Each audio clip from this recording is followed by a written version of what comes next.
ओम शांति। 18 नवंबर 2023।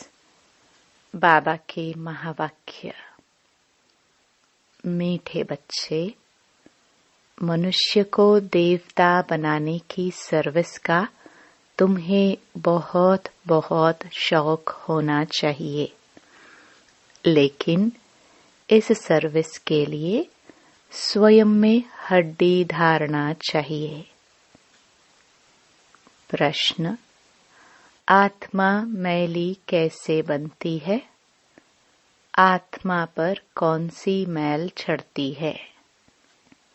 उत्तर: मित्र संबंधियों की याद से आत्मा मैली बन जाती है। पहले नंबर का खिचड़ा है देह अभिमान का, फिर लोभ मोह का खिचड़ा शुरू होता है। यह विकारों की मैल आत्मा पर चढ़ती है, फिर बाप की याद भूल जाती है, सर्विस नहीं कर सकते हैं। गीत तुम्हारे बुलाने को जी चाहता है। ओम शांति। यह गीत बड़ा अच्छा है। बच्चे गारंटी भी करते हैं कि आपका सुन करके फिर यह ज्ञान सुनाने की दिल होती है। याद तो बच्चे करते हैं, यह भी जरूर है। कोई याद करते होंगे और मिले भी होंगे। कहा जाता है, कोटों में कोई आकर के यह वर्षा लेते हैं। अभी तो बुद्धि बहुत विशाल हो गई है। जरूर 5000 वर्ष पहले भी बाप राजयोग सिखाने आया होगा।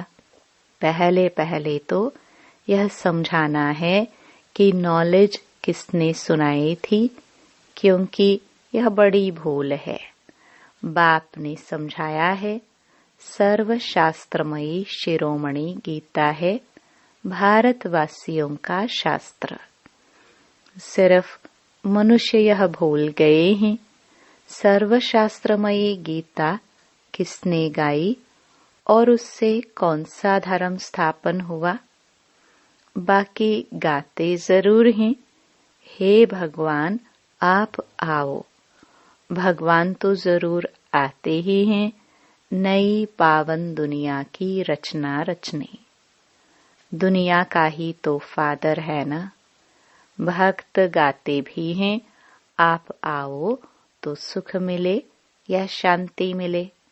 सुख और शांति दो चीजें हैं। सतयुग में जरूर सुख भी है, बाकी सब आत्माएं शांति देश में हैं। यह परिचय देना पड़े। नई दुनिया में नया भारत राम राज्य था, उसमें सुख है। तब तो राम राज्य की महिमा है। उसको राम राज्य कहते हैं तो इनको रावण राज्य कहना पड़े, क्योंकि यहाँ दुख है, वहाँ सुख है। बाप आकर सुख देते हैं। बाकी सबको शांति धाम में शांति मिल जाती है। शांति और सुख का दाता तो बाप है ना। यहाँ है अशांत दुख, तो बुद्धि में यह ज्ञान टपकना चाहिए। इसमें अवस्था बड़ी अच्छी चाहिए। ऐसे तो छोटे बच्चों को भी सिखलाया जाता है, परंतु अर्थ तो समझा ना सके। इसमें हड्डी धारना चाहिए। जो कोई फिर प्रश्न पूछे तो समझा भी सके। अवस्था अच्छी चाहिए, नहीं तो कभी देह अभिमान में, कभी क्रोध मोह में गिरते रहते हैं। लिखते भी हैं, बाबा आज हम क्रोध में गिरा, आज हम लोभ में गिरा। अवस्था मजबूत हो जाती है तो गिरने की बात ही नहीं रहती। बहुत शौक रहता है मनुष्य को देवता बनाने की सर्विस करे। गीत भी बड़ा अच्छा है, बाबा आप आएंगे तो हम बहुत सुखी हो जाएंगे। बाप को आना तो जरूर है, नहीं तो पतित सृष्टि को पावन कौन बनाए। श्री कृष्ण तो देहधारी है, उनका व ब्रह्मा विष्णु शंकर का नाम नहीं ले सकते। गाते भी हैं पतित पावन आओ, तो उनसे पूछना चाहिए यह तुमने किसके लिए कहा। पतित पावन कौन है और वह कब आएगा। पतित पावन वह है, उनको बुलाते हो तो जरूर यह पतित दुनिया है। पावन दुनिया सत्युग को कहा जाता है। पतित दुनिया को पावन कौन बनाएंगे। गीता में भी है, बरोबर भगवान ने ही राजयोग सिखाया और इन विकारों पर ही जीत पाई। काम महाशत्रु है। पूछना पड़ता है कि यह किसने कहा कि मैं राजयोग सिखाता हूँ। काम महाशत्रु है। यह किसने कहा कि मैं सर्वव्यापी हूँ। किस शास्त्र में लिखा हुआ है। किसके लिए कहा जाता है पतित पावन।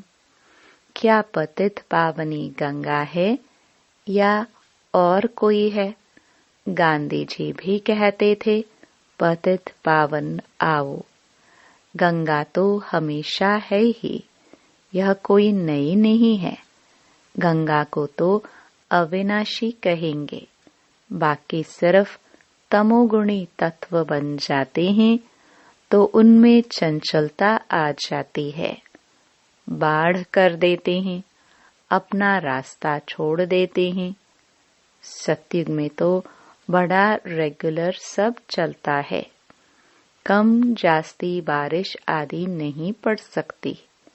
वहाँ दुख की बात नहीं। तो बुद्धि में यह रहना चाहिए कि पतित पावन हमारा बाबा ही है।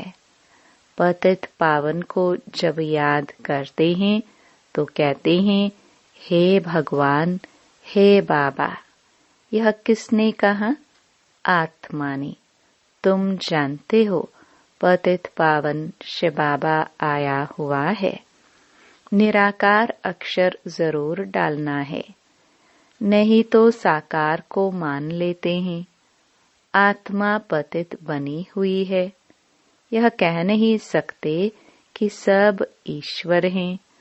अहम ब्रह्मस्मि या शिवोहम कहना बात एक ही है, लेकिन रचना का मालिक तो एक ही रचता है।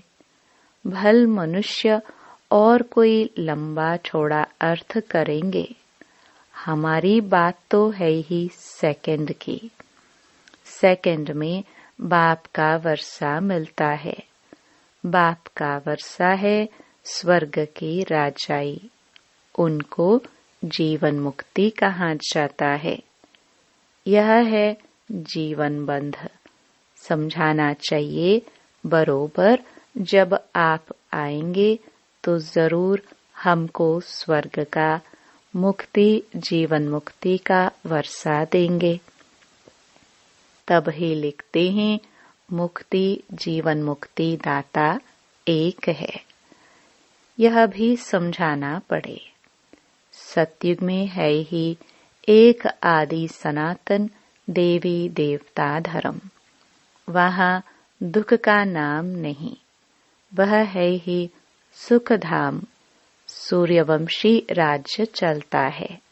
फिर त्रेता में है चंद्रवंशी राज्य। फिर द्वापर में है इस्लामी बौद्धि आएंगे। सारा पाठ नोंधा हुआ है। एक बिंदी जैसी आत्मा में और परमात्मा में कितना पाठ नोंधा हुआ है। शिव के चित्र में भी यह लिखना पड़ता है कि मैं ज्योतिर्लिंगम जितना बड़ा नहीं हूँ। मैं तो स्टार मिसल हूँ। आत्मा भी स्टार है, गाते भी हैं। भ्रुकुटी के बीच में चमकता है अजब सितारा। तो वह आत्मा ही ठहरी। मैं भी परम पिता परम आत्मा हूँ, परंतु मैं सुप्रीम पतित पावन हूँ। मेरे गुण अलग हैं, तो गुण भी सब लिखने पड़े। एक तरफ शिव की महिमा, दूसरी तरफ श्री कृष्ण की महिमा। ऑपोजिट बातें ही। अक्षर अच्छी रीति लिखना पड़े, जो मनुष्य अच्छी रीति से पढ़कर समझ सके। स्वर्ग और नरक, सुख और दुख, चाहे श्री कृष्ण का दिन और रात कहो, चाहे ब्रह्मा का कहो। सुख और दुख कैसे चलता, यह तो तुम जानते हो। सूर्यवंशी है 16 कला, चंद्रवंशी है 14 कला। वह संपूर्ण सतो प्रधान, वह सतो। सूर्यवंशी ही फिर चंद्रवंशी बन जाते हैं। सूर्यवंशी फिर त्रेता में आएंगे तो जरूर चंद्रवंशी कुल में जन्म लेंगे। भल राजाई पद लेते हैं। यह बातें बुद्धि में अच्छी रीति बैठानी चाहिए। जो जितना याद में रहेगा, देही अभिमानी होगा तो धारणा होगी। वह सर्विस भी अच्छी करेंगे। स्पष्ट कर किसको सुनाएंगे, हम ऐसे बैठते हैं, ऐसे धारणा करते हैं, ऐसे समझाते हैं, ऐसे ऐसे विचार सागर मंथन करते हैं औरों को समझाने के लिए। सारा समय विचार सागर मंथन चलता रहेगा। जिनमें ज्ञान नहीं, उनकी बात तो अलग है। धारणा नहीं होगी। धारणा होती है तो सर्विस करनी पड़े। अभी तो सर्विस बहुत बढ़ती जाती है। दिन प्रतिदिन महिमा बढ़ती जाएगी। फिर तुम्हारी प्रदर्शनी में भी कितने आएंगे, कितने चित्र बनाने पड़ेंगे। बहुत बड़ा मंडप बनाना पड़े। यूं तो इसमें समझाने के लिए एकांत चाहिए। हमारे मुख्य चित्र हैं ही झाड़, गोला और यह लक्ष्मी नारायण का चित्र।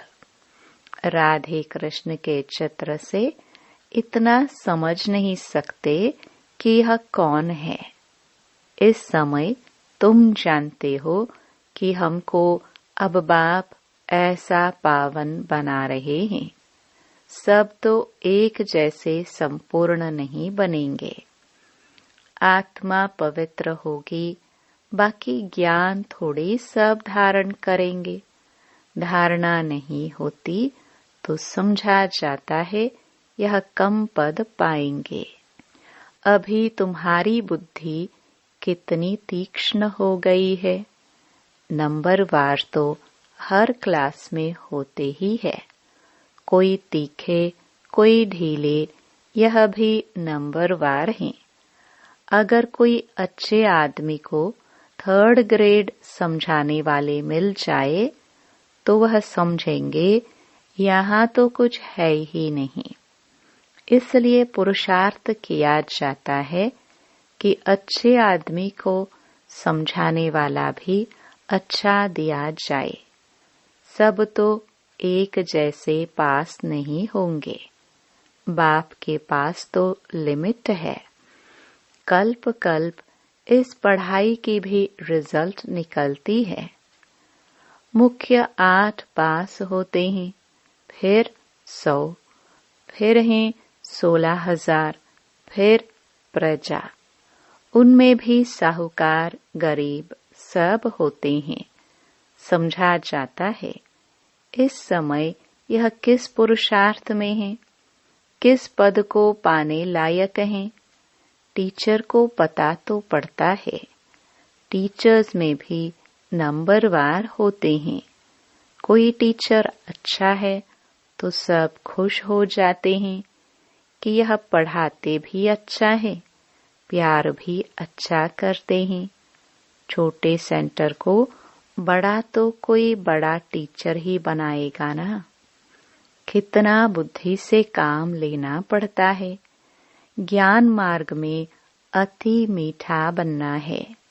स्वीट तब बनेंगे जब मीठे बाप के साथ पूरा योग होगा तो धारणा भी होगी। ऐसे मीठे बाबा से बहुतों का योग नहीं है, समझते ही नहीं। गृहस्थ व्यवहार में रहते बाप से पूरा योग लगाना है। माया के तूफान तो आएंगे ही।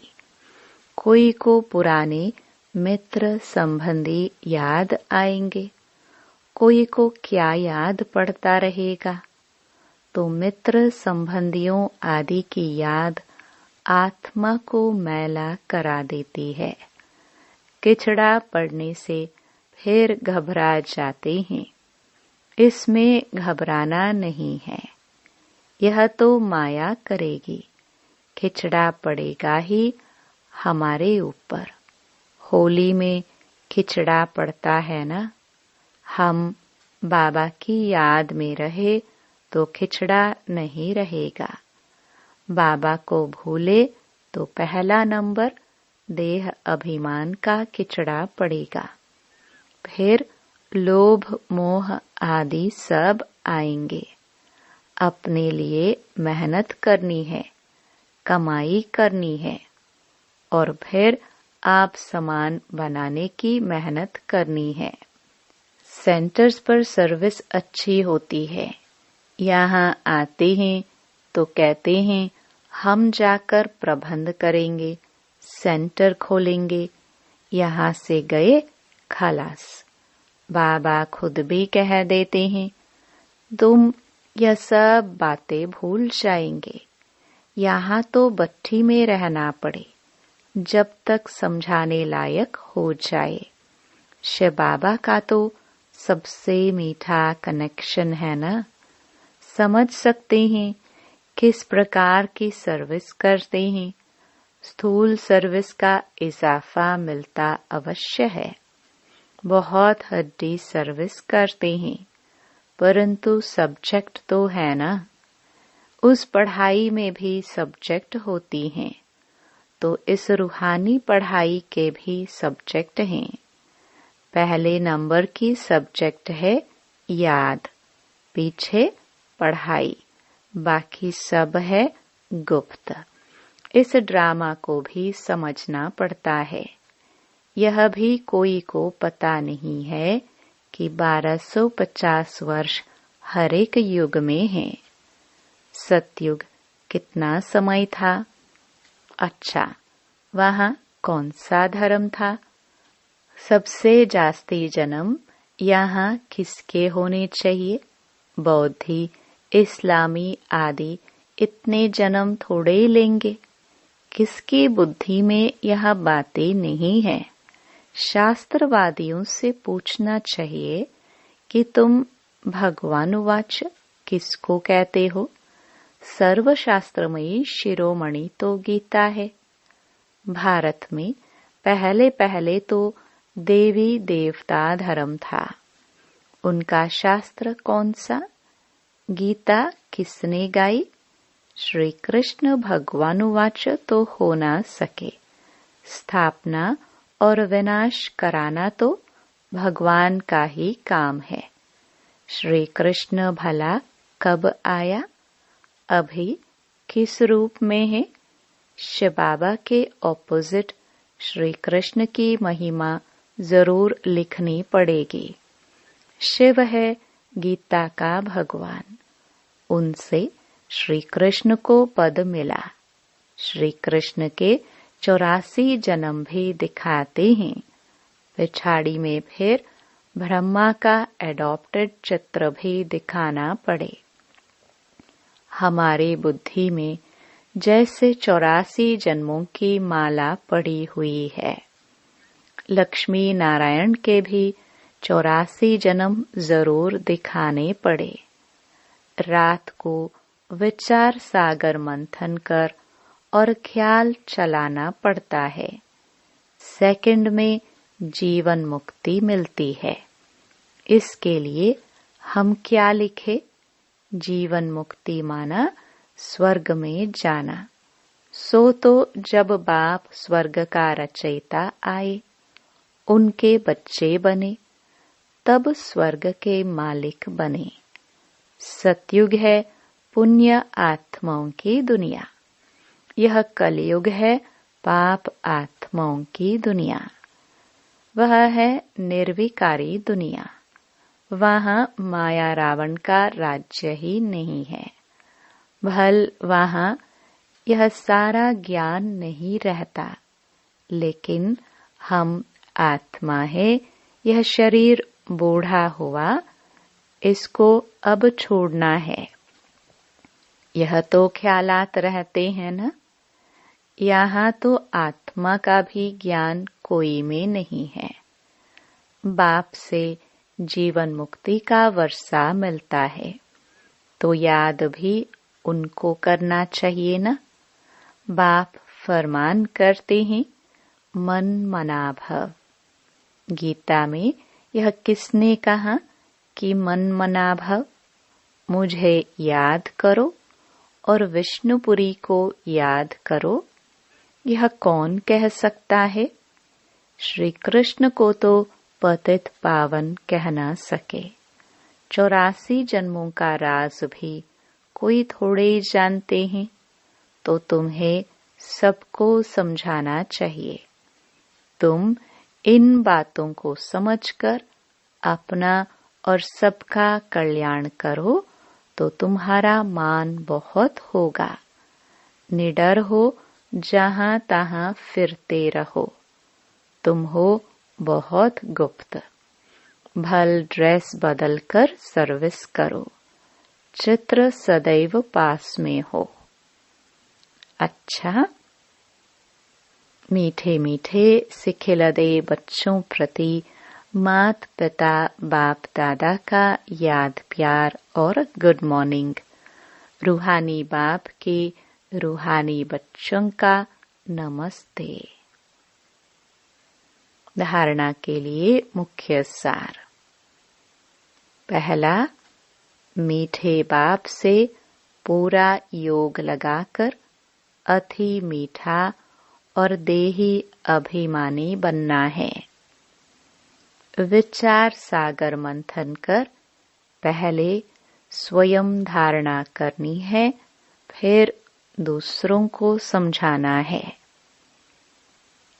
दूसरा, अपनी अवस्था मजबूत बनानी है, निडर बनना है। मनुष्य को देवता बनाने की सर्विस का शौक रखना है।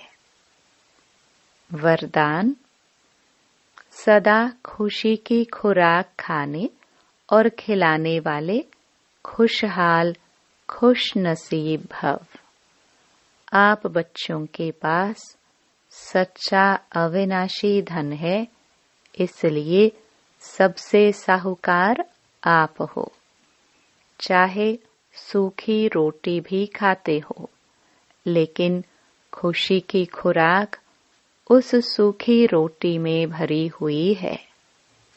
उसके आगे कोई खुराक नहीं। सबसे अच्छी खुराक खाने वाले, सुख की रोटी खाने वाले आप हो, इसलिए सदा खुशहाल हो। तो ऐसे खुशहाल रहो जो और भी देखकर खुशहाल हो जाए। तब कहेंगे खुशनसीब आत्माएं। स्लोगन, नॉलेजफुल वह है जिसका एक भी संकल्प व बोल व्यर्थ न जाए। ओम शांति। ओम शांति।